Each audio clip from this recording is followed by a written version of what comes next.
Линданот не е темпирана бомба во срцето на Скопје, туку таа бомба одамна активирана.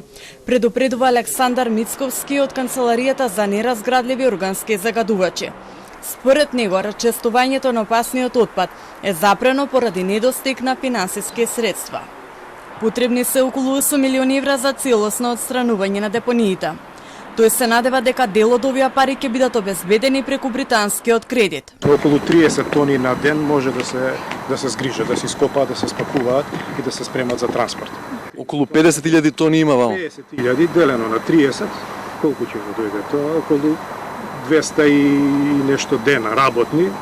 Кога ќе се дадат и неработните денови, може би ќе фати година и пол, 2 години за големава депонија. Лекарите предупредуваат дека линданот го напаѓа централниот нервен систем, а најголем ризик има кај децата и бремените жени. Линданот е класифициран во групата на ендокринолошки дизраптери или збунувачи на нашиот ендокринолошки систем. Особено е опасен доколку детето биде, уште како фетус, биде изложено на високи нивоа на линдан.